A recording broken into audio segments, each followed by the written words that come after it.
ನಂಜನಗೂಡು ತಾಲೂಕಿನ ಬದನವಾಳು ಗ್ರಾಮದಲ್ಲಿ ಮಾಜಿ ಕೇಂದ್ರ ಸಚಿವ ಹಾಗೂ ಮಾಜಿ ಸಂಸದ ದಿವಂಗತ ವಿ ಶ್ರೀನಿವಾಸ್ ಪ್ರಸಾದ್ ಅವರ 79ನೇ ಜನ್ಮದಿನವನ್ನು ದಿವಂಗತ ಶ್ರೀನಿವಾಸ್ ಪ್ರಸಾದ್ ಅವರ ಭಾವಚಿತ್ರಕ್ಕೆ ಪುಷ್ಪಾರ್ಚನೆ ಸಲ್ಲಿಸಿ ಕೇಕ್ ಕತ್ತರಿಸಿ ಬದನವಾಳು ಗ್ರಾಮದ ಶಾಲಾ ಮಕ್ಕಳಿಗೆ ಸಿಹಿ ಹಂಚಿ ಆಚರಣೆ ಮಾಡಲಾಯಿತು.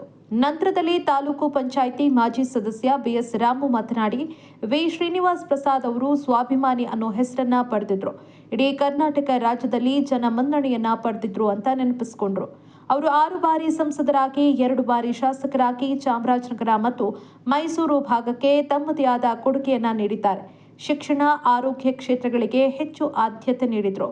ದೀನದಲಿತರ ಪರವಾಗಿ ನಿರಂತರವಾಗಿ ಧ್ವನಿ ಎತ್ತಾ ಇದ್ರು. ಸುಮಾರು 50 ವರ್ಷಗಳ ಸುದೀರ್ಘ ರಾಜಕೀಯ ಇತಿಹಾಸ ಹೊಂದಿದ್ದ ಅವರು ಕೇಂದ್ರ ಹಾಗೂ ರಾಜ್ಯ ಸರ್ಕಾರಗಳಲ್ಲಿ ಪ್ರಮುಖ ಸಚಿವರಾಗಿ ಮಹತ್ವದ ಸೇವೆ ಸಲ್ಲಿಸಿದ್ದಾರೆ.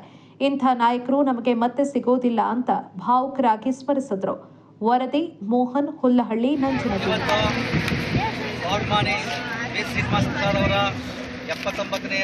ಜನ್ಮದಿನಾಚರಣೆಯನ್ನು ನಮ್ಮ ಬದನವಾಳು ಗ್ರಾಮಸ್ಥರು, ಅಂಬೇಡ್ಕರ್ ಸಂಘದ ಸದಸ್ಯರು ಹಾಗೂ ಶಾಲಾ ಮಕ್ಕಳೊಂದಿಗೆ ಆಚರಿಸ್ತಾ ಇದ್ದೇವೆ. ಮತ್ತು ಅವರು ಸ್ವಾಭಿಮಾನಿಯಿಂದ ಹೆಸರು ತಗೊಂಡು ಇಡೀ ಕರ್ನಾಟಕ ರಾಜ್ಯದಲ್ಲೇ ಅಪಾರವಾದ ಜನಮನ್ನಣೆಯನ್ನು ಗಳಿಸಿದಂಥ ವ್ಯಕ್ತಿ. ನಮ್ಮ ಬದನವಾಳು ಗ್ರಾಮಕ್ಕೆ ವಿಶೇಷವಾಗಿ ಈ ಶಿವಯೋಗಿ ಶಾಲೆಯ ಮಕ್ಕಳ ಸಂಸ್ಥೆಗೆ ಅವರ ಕೊಡುಗೆ ಬಹಳ ಅಪಾರ. ಈಗ ಬಂದು ಶಾಲೆ ಬಿಲ್ಡಿಂಗ್ ಇಲ್ಲದ ಕಾಲದಲ್ಲೂ ಸಹ ಅವರು ಅತ್ಯಂತ ಬಿಲ್ಡಿಂಗ್ಗಳನ್ನು ಕಟ್ಟಿಸಿಕೊಟ್ಟು ಶಾಲಾ ಮಕ್ಕಳಿಗೆ ಅತ್ಯಂತ ಹೆಚ್ಚಿನ ರೀತಿಯಲ್ಲಿ ಸಹಾಯ ಮಾಡಿದ್ದಾರೆ.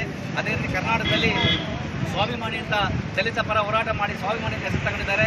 ಅವರ ಜನ್ಮದಿನಾಚರಣೆಯನ್ನು ಇವತ್ತು ನಮ್ಮ ಬದನವಾಳು ಗ್ರಾಮಸ್ಥರು ಮತ್ತು ಅಂಬೇಡ್ಕರ್ ಸಂಘದ ವತಿಯಿಂದ ಬಹಳ ಸರಳವಾಗಿ ಆಚರಿಸ್ತಾ ಇದ್ದೀವಿ. ಅವರಿಗೆ ಮತ್ತೊಮ್ಮೆ ಜನ್ಮದಿನದ ಶುಭಾಶಯಗಳನ್ನು ತಿಳಿಸ್ತಾ